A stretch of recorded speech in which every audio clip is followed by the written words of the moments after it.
Hi, Susan. Hi, Jim.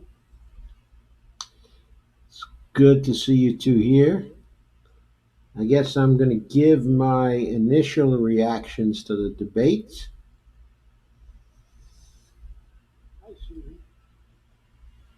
I'll change the view here so you can see me. There we go. And that looks a little better.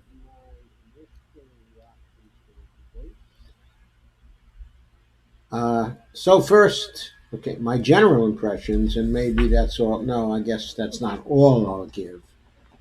I, I guess I have to hit some of the specifics of the debate and a general evaluation of how people did. But okay, the basic point here is that I thought the debate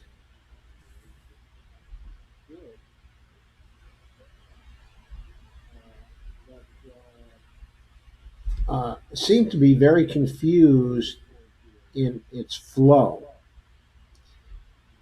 I think this was because the ABC people were trying to direct it in such a way as to not give opportunities, particularly to Bernie Sanders, to make the debate about some of the larger questions of the campaign.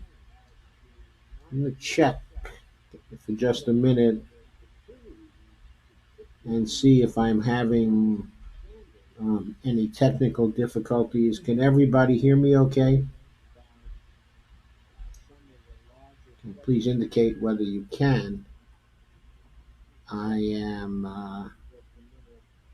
I'm not sure that my technicals are okay here. Last night I had a problem, and I've adjusted for it today, but I'm not sure my sound is okay. And I think my frame rate is a little too fast because I seem to be using up too much of my resources. Susan says, yes, there is an echo. Thank you, Susan. How's that? Is that better? Rob Rivera, hi, how are you? Hey, Rob. My favorite nickname.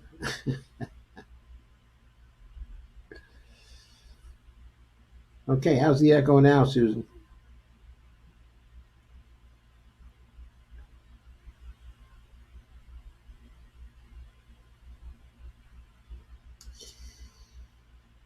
Okay, well, I missed you too, Rob. Okay, so let me get on with it here. Uh, it seemed like the ABC commentators, the panelists, who, by the way, were without exception a really neoliberal sort of mainstream lot. I guess they had a Democracy for America person on there too, who appeared occasionally, but she wasn't really very far out of the mainstream either. So,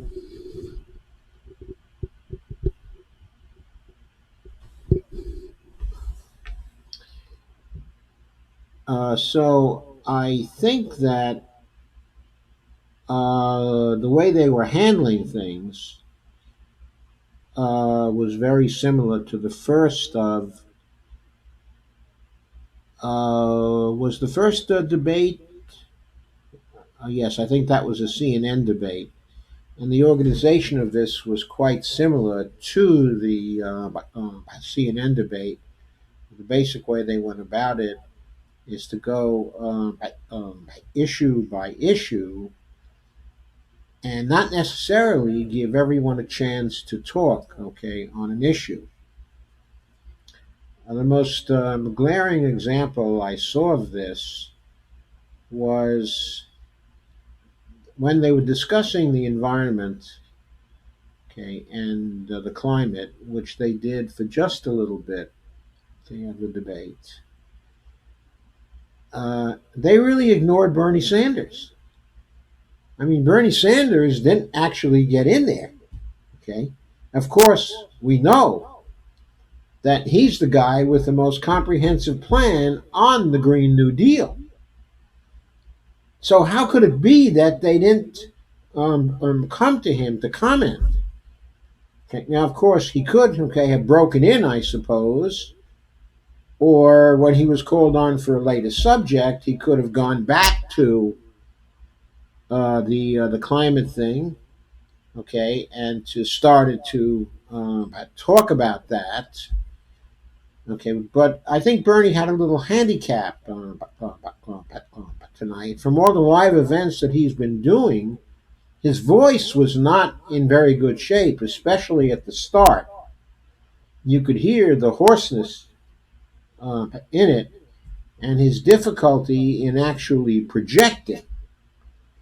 And I think that was a problem for him at the start, which reduced the effectiveness of some of his answers.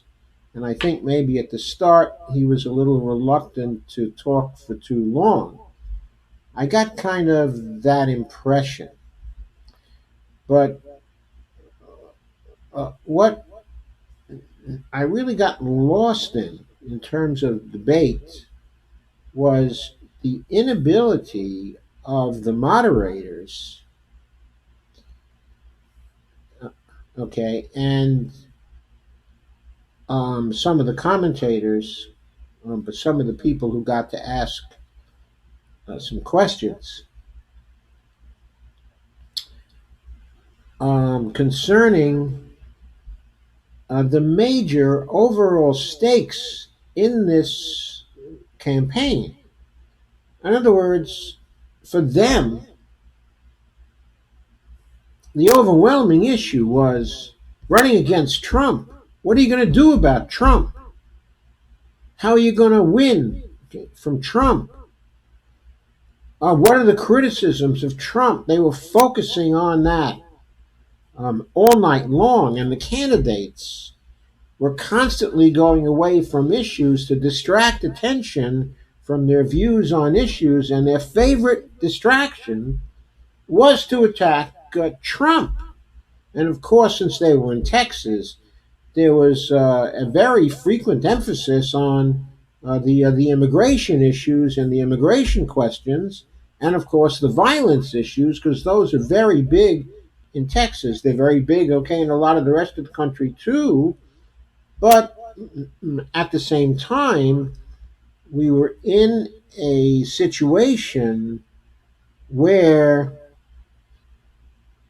there are more issues than those issues, and there's an overriding issue.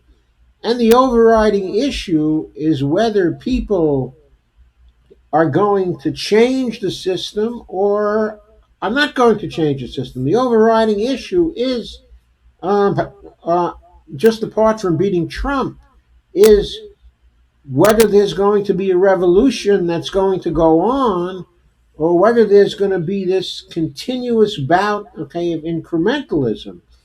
And very much of the debate was actually concerned with the issues of whether certain things could be done. Of course, the how you're going to pay for it question surfaced in the debate and was prominent in it. And of course, the progressives have been kind of dodging that, especially with respect to Medicare for all, okay, by saying, well, if we don't actually spend the money on Medicare for all, we'll spend far more. And that was best illustrated by Bernie's answer when he said, okay, so you know, Joe, that, yeah, the Medicare for All program may cost $30 trillion over 10 years, but if we don't spend that $30 trillion over 10 years and we do what we're doing now, the present system is going to cost us $59 trillion over 10 years. Now, notice Joe Biden didn't answer that. He didn't reply in any coherent way, and nobody pressed him on that. Okay, nobody pressed him on that, and the debate format did not really work to get people to press him on that. Okay, but I thought that was a successful answer by Bernie. Of course, he never got into MMT types of issues and what kind of power that actually gives us to have a lot of policy space and to spend a lot of additional money on key questions. Okay, that's very very important. But of course, it was true that Bernie stayed away from that because once again he didn't want to get into educating about it. But of course, in a way, I can understand that because he was the only one on the panel who would be taking up those kinds of views, and the moderators would be restricting the kind of say that he can have if he brought that up as an explanation. So he used the dodge. Well, it's not actually a dodge. It's true that if we go with what we have now, or we go with the public option system or something like that, we're going to spend a lot more than we'll spend on the Medicare for all question. Okay. But again, even that was not really the central issue of the debate because the establishment candidates were constantly going back to, well, these views are extreme because how are we going to get the Medicare for All program through Congress? How are we going to get a Green New Deal program through Congress? How are we going to get some of the extreme proposals that are on the table now through Congress? How can we possibly do that the way the political system is now? Okay, but and so that issue was constantly in the background, and Bernie got very little chance to address that by saying, and by the way, I think it's time for Bernie to go on the offensive on this. Okay, to say, look, we have these problems. We have no choice but to solve these problems and to solve them in the short run. So we have no choice except to build a movement that will enable us to beat the oligarchs here. And the only way we can do that, of course, is having this movement.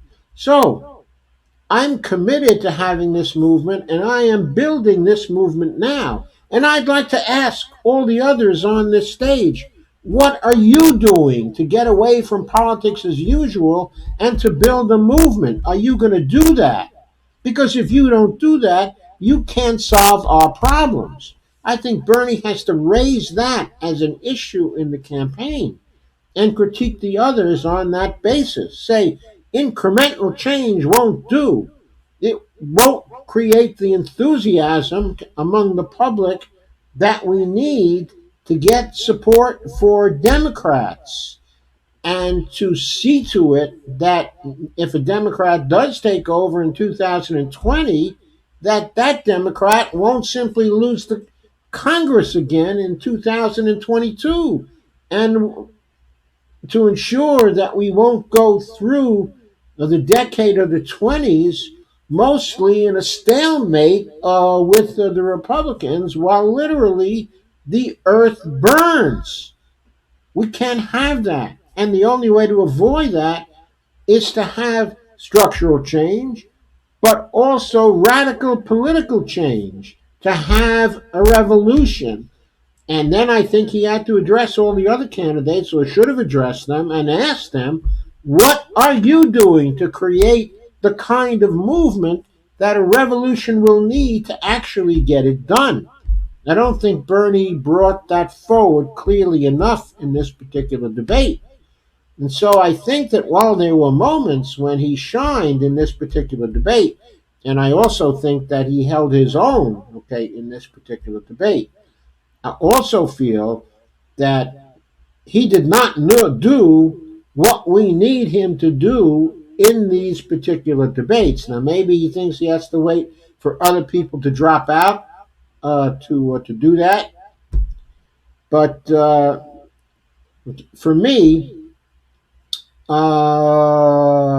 this debate failed to bring out the issue clearly that it's revolutionary change versus incremental change, and the big issue of can we afford incremental change, or do we have to have a real revolutionary change driven by a continuous movement? That issue has to be brought out in these particular debates. At this debate, there was no one to bring that out. Also, there was far too much emphasis on the gun violence question and the violence in general question, as opposed to the Green New Deal, as opposed to Medicare for all, as opposed to full employment, okay, for everyone. There was a focus, in other words, on symptoms rather than on the causes. That was not a good thing. So, I thought that this debate fell short. I felt that there was a glaring contrast between the quality of the climate change debates that we saw just a few days ago, which were not in the form of debates, but were in the form of where candidates got 40 minutes each to state their views on the climate crisis, the climate emergency. That started to be wonderful and very, very interesting because each candidate got a chance to really explore their points of view in some depth, and the differences between the candidates, the differences between the candidates were able to come out in that particular format, but they weren't. 3 hours were spent here. 3 hours was spent here on the lousy format followed, okay, by ABC. And of course, they arbitrarily directed the commentary to people they wanted to hear from and away from people they didn't want to hear from on certain of the issues. Did you notice that they avoided talking very much to Bernie on the criminal justice issues? Even though he has a wonderful criminal justice plan. They never talked about the workplace democracy issue at all. They didn't talk about the Green New Deal as an issue. They talked about the climate and environment somewhat, but they didn't address Bernie at all on that issue, as I said before. That was just incredible. And the Medicare for All issue was treated as a food fight. Okay, now I did see Warren talking, okay, on that issue, and she pretty much stuck to the Medicare for All script. I didn't see her slipping tonight, and that was a big help to Bernie because, especially in that part of the debate, he was having the worst of his voice problems, and he needed help from her at that point. And I think she was helpful. Okay, now I did want to raise one particular issue which was treated very superficially by Jonathan Karl and the ABC people concerning the conflict that broke out between Julian Castro and Joe Biden about what Biden had said.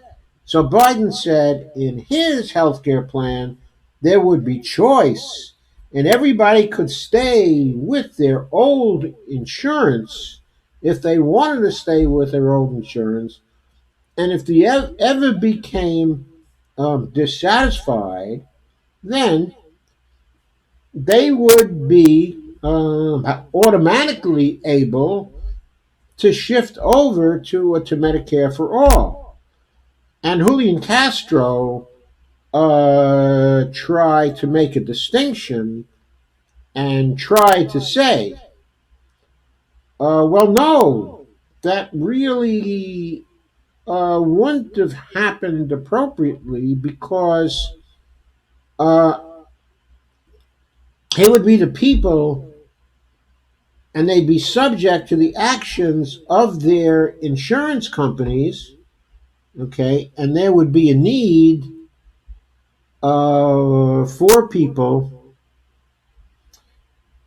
to then enroll, and they wouldn't have the coverage they needed at the time they needed. In other words, what Julian was saying is, with my Medicare for All choice plan, and I'll criticize that, okay, in just a minute.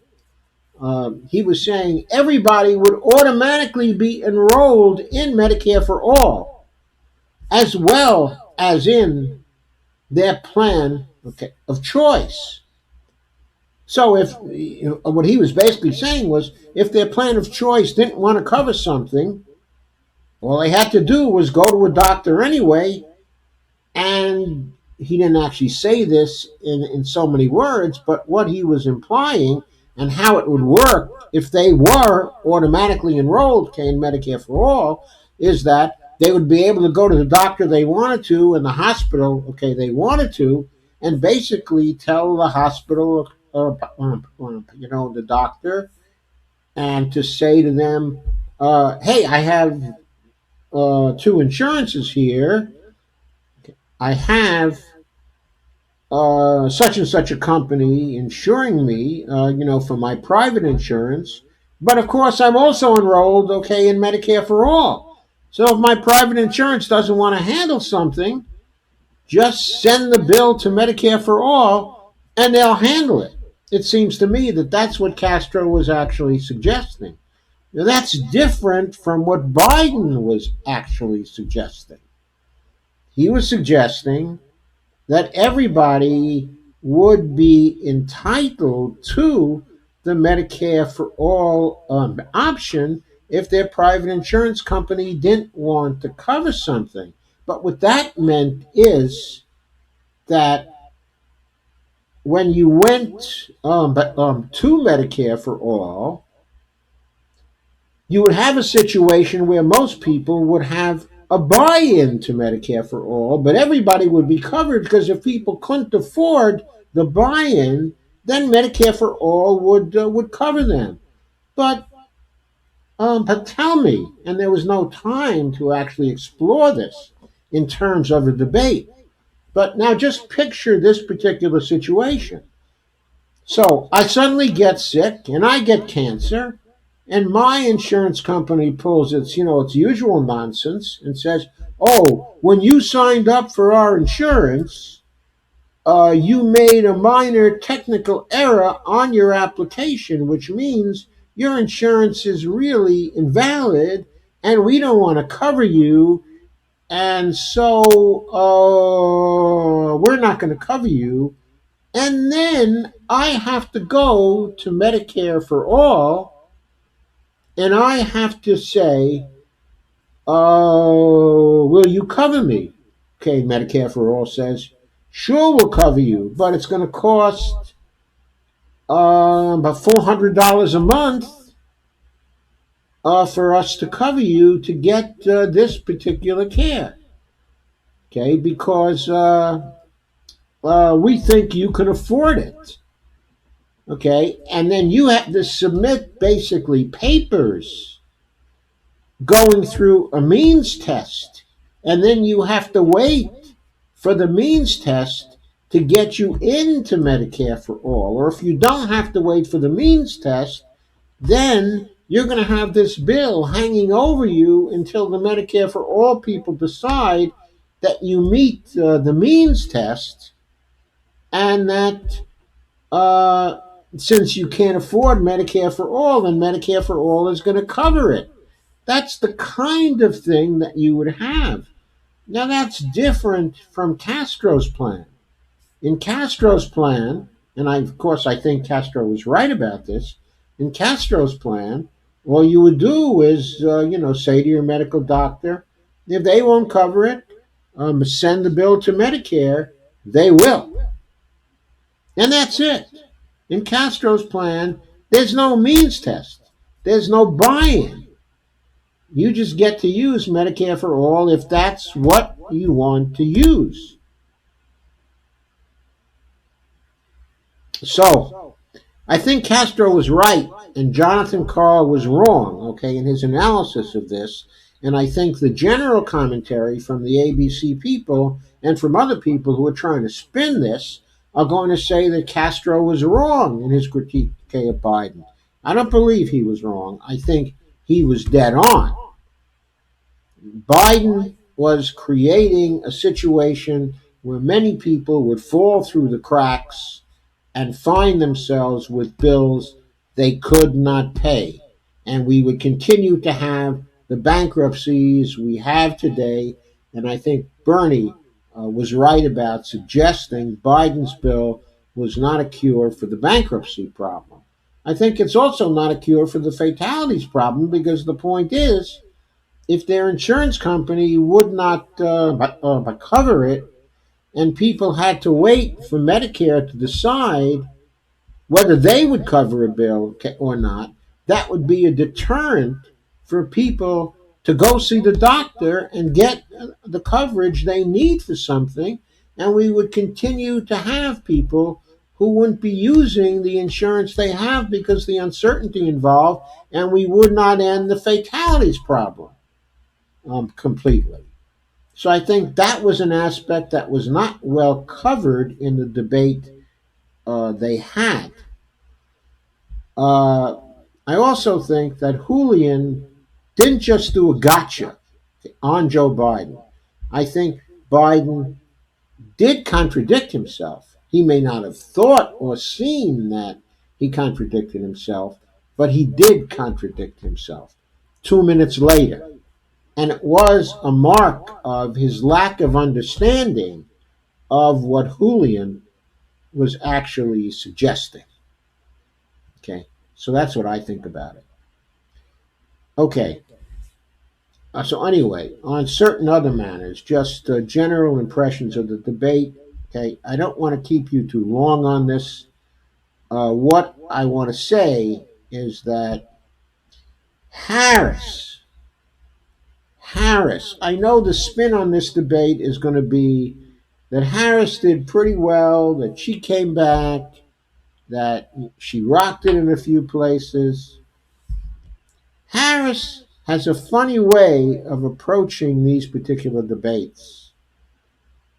What Harris does is she usually starts off with a story or an allusion to a personal experience that she's had.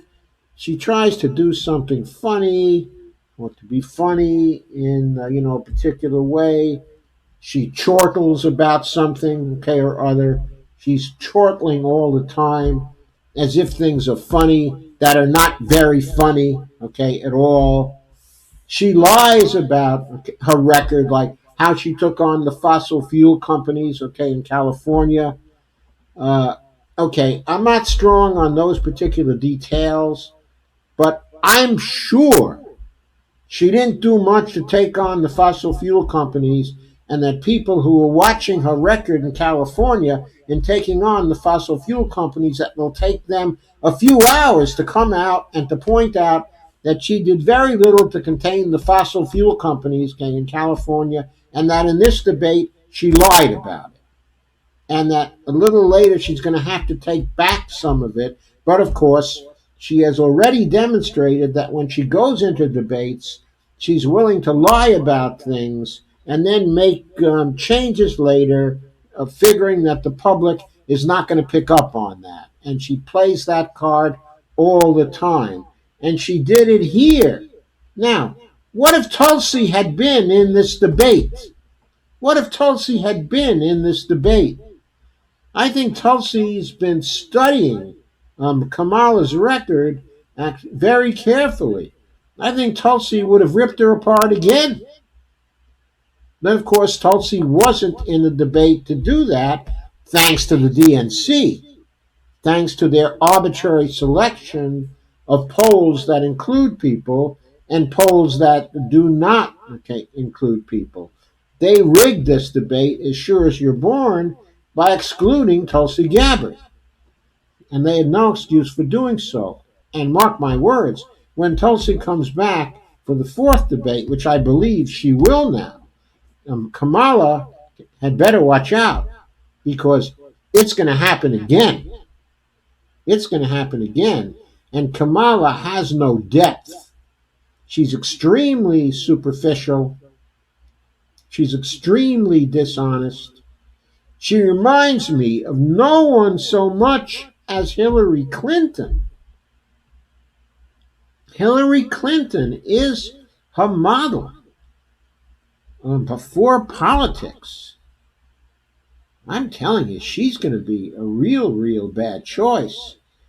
I think Trump is going to have a very good chance, against her. And as far as Biden, he'll make mincemeat, of Biden. I mean, Biden isn't strong enough. I know that he seemed to come back tonight, with a lot more energy. He gave a much better appearance than, he had before.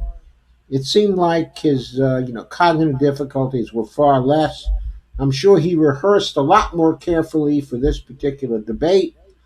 But I think you can see from the various exchanges he had with people, he's not real sharp. He has a tendency to start to answer in one way, then after two or three or four words to shift over to another way of answering. And he goes through, what's supposed to be one answer with halts and stops and starts and three and four different lines of approach to answering a question. And the end result of it is, well, what did he say? I mean, what's the message? And you don't really get that message actually too well. So I thought this was a debate that did not serve the American people, did not serve them very well. It covered for the establishment. It allowed a neoliberal smokescreen to reign. I felt that the audience at the Texas College was looking at this too much as though it was a football game, with one's favorites. I also think, though, that all things considered, that Bernie won't come out of this too badly, and the reason why is, I think, that at the black school that had a fair part, of the audience, that he has a lot, of partisans there who are thinking and are spreading the word that it's still Medicare for all, that that's the only thing that's going to guarantee them stuff, and that also student loan debt is absolutely critical, and he's the only one who's serious about that. And Warren is pretty good, but why have only 95% of the student debt actually forgiven? I mean, why not have 100% of the student debt actually forgiven? I think that what people are forgetting here is this. When kids go to college, many of them leave home to go to college, and they view themselves as independent adults, and they take on these debts.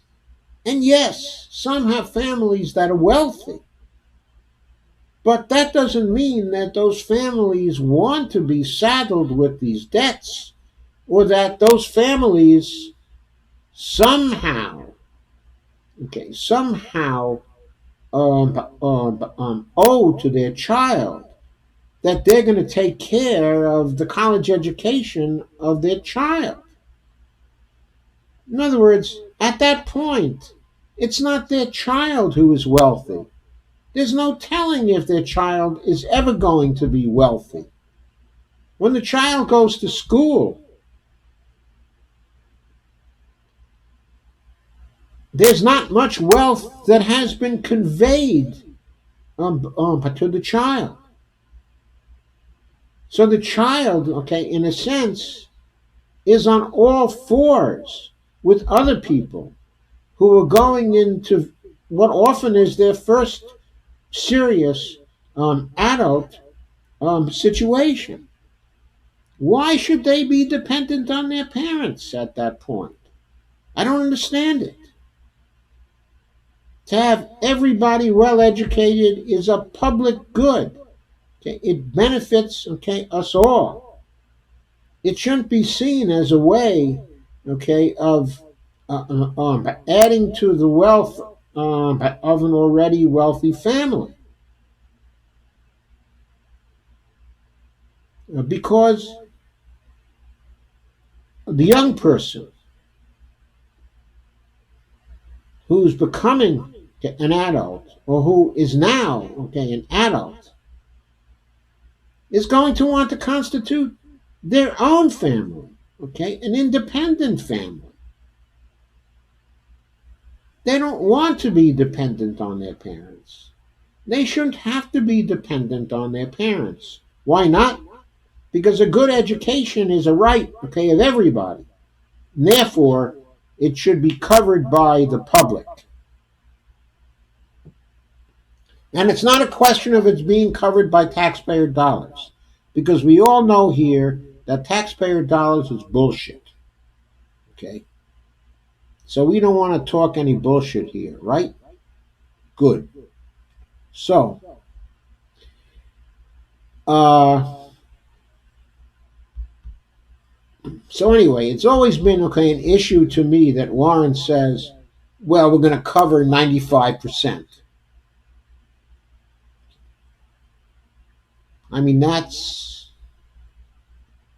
an issue for me. Anybody who gets out of school and is in debt, 60 or 70 or $80,000, or something like that, deserves to have their debts forgiven. And anybody who wants to go to a public school should be able to get a free education at that public school, same as anybody else, who wants to go to the public school. Now, if somebody wants to go to Harvard, that's a different thing. So then they can pay for Harvard, or Harvard can give out scholarships if it wants to deserving young people. But there should be free education available for those who want to avail themselves, of free education. And if it happens to be a state school, like for example, the University of Michigan or the University of California, at Berkeley, that should be a free public education, covered by the state.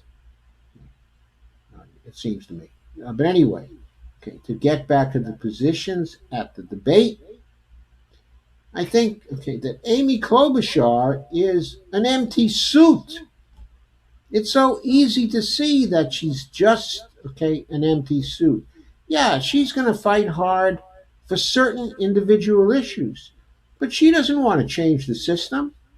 She's not about changing the system to get the kinds of things that we need to do.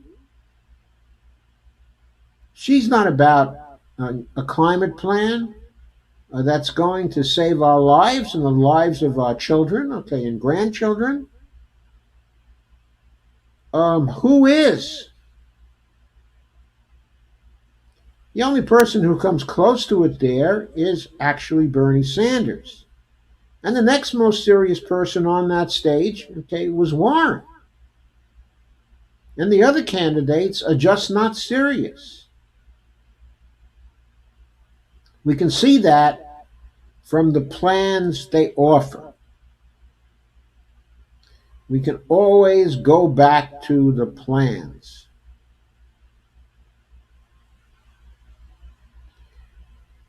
Anyway, I thought this was the worst of the debates, that ABC did a terrible job. I do want to spend just a little time right now by going over some high and low points from my point of view.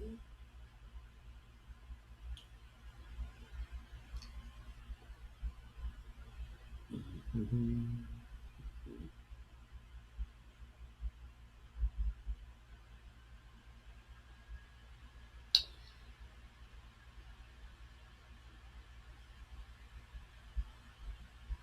Okay, Cory Booker tried to convey his idea that vision, okay, is everything, and I thought that from time to time he did so fairly well. I think what Yang did, okay, in this particular debate is he gave the strongest impression possible, the strongest impression possible, okay, of a little boy who has a hammer and he thinks everything is a nail. I know that's an old saw, but boy, it fit Yang. I mean, every damn thing he said tried to relate what the problem was to the UBI plan that he favors. I mean, did he say anything else except that? That's really incredible. Now, in Bernie Sanders' case, when he talks about the need to defeat, okay, the oligarchy, you know, and to change the nature of the system, that is the kind of thing that relates to almost every issue we have. In other words, that's not a hammer. That's a blanket. That's a net. That's a transformation. That's a revolution. But okay, a UBI, okay, is not a revolution. It's like a hammer that can be used on one nail, and that's it. Everything is not a nail.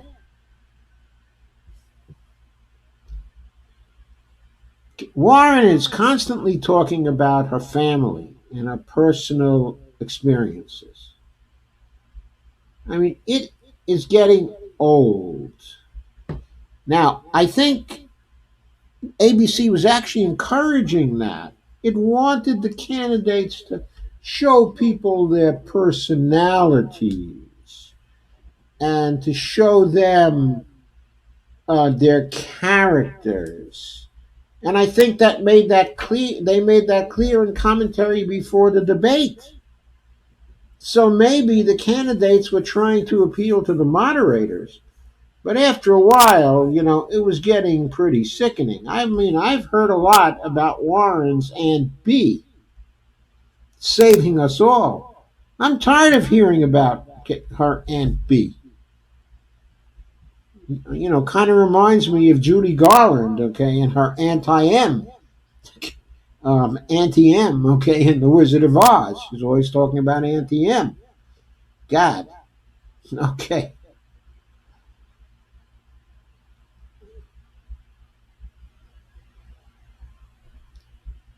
And then there were the moderators who were harping on, will the middle class have to pay more for Medicare for all? I mean, for the last time, no. No one will have to pay more except for the very rich. I mean, how many times does that have to be brought up in these particular debates? Oh, Bonnie just came into the room. So, Buttigieg is the master of making very, very general points that do not seem in any way to relate to policies that people can put their fingers on. He's the guy who's always proving to people that he's an extremely intelligent and philosophical guy. But whether he can apply it to anything that counts for anything, I have no idea. So Kamala says Bernie has taken us this far with Medicare for all, but her own Medicare for all is better because it keeps choice. So let's go into the issue, okay, of choice. Okay, I think what Bernie did, by the way, in this debate was probably good. He just ignored Kamala. He just didn't respond to any of her points because I think he thought they were simply silly. And if he was going to attack the choice question, he might as well go after Biden as opposed to, going after Kamala. But uh, let's talk about individual choice. And this applies to Castro. Okay, it applies to Biden. It also applies to Kamala. Okay, it applies to Beto. It applies to all the people who are trying to share the idea of choice. So let's take the Castro plan, which really has choice in it because it says everybody will automatically be enrolled in the government program. But they can also have their other insurance program if they want to have it. I mean, they can keep it. So tell me, what's going to happen with their other insurance program? What's going to happen is the insurance companies will start to cull out the sickest people and refuse to cover them. And basically, those people will be fine with it because they'll walk over to Medicare for all and they'll be fine with Medicare for all. But what does this individual choice process do for the collective when we look at the macro effect? Remember, we're always looking at the macro effect, okay, of everything. The macro effect of that is that, by and large, over the years, as Medicare for all goes on, more and more sick people with high costs are going to go into Medicare for all, increasing the costs of Medicare for all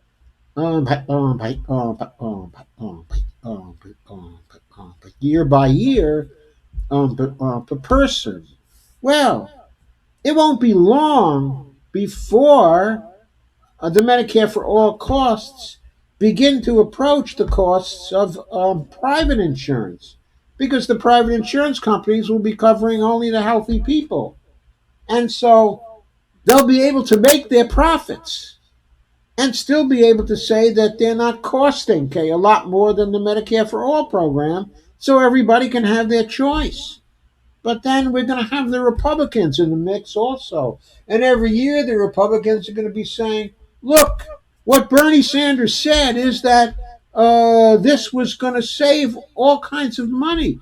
He told us that if we stick with the regular program, it was going to cost us 59 trillion over 10 years, but this was cost us only 30 trillion over 10 years.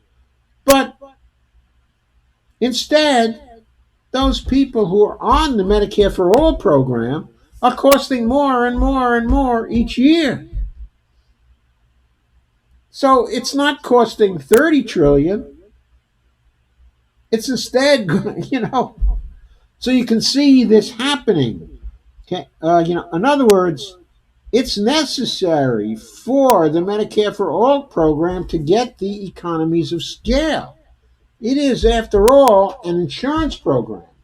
And to lower the costs of an insurance program or have it come in at a reasonable cost, it has to have the risks across the population balanced. It's not okay, then Medicare for All has to make a profit. Of course, it doesn't have to make a profit. Of course, we can fund it through deficit spending if we want to fund it actually through deficit spending. But why should we fund it through deficit spending in order to enrich the private insurance companies so they can stay in business by cherry picking only the healthy people? Is that really in? Is that actually according to public purpose? I don't think so. I don't think that individual choice of insurance company, in this case, is anywhere near as important as individual choice of doctors and hospitals and nurses and caregivers. That's what a Medicare for All program is going to deliver. The choice of insurance company is trivial. It's trivial. Anyone who's been in the healthcare system for a long time knows that. You don't care what your insurance company is as long as your insurance company covers you. When it starts giving you difficulty about whether it's going to cover you or not, or starts charging you too much, that's when you begin to care. This business of choice of insurance company is just nonsense. It's just so those people, the candidates, can keep their donors. That's what it's about. So, anyway, those are my main impressions. Oh, also, this particular debate seemed to highlight sound bites, as in Klobuchar saying, "A house divided cannot stand." Like we never heard that, before. Uh, we heard a lot of hackneyed phrases getting thrown around by people.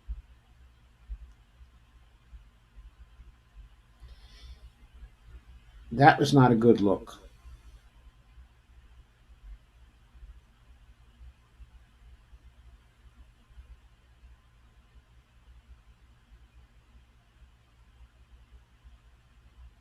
I'm just giving you some more specific impressions. I think I'm about finished. I will say that Warren was impressive from time to time, that Bernie had his moments.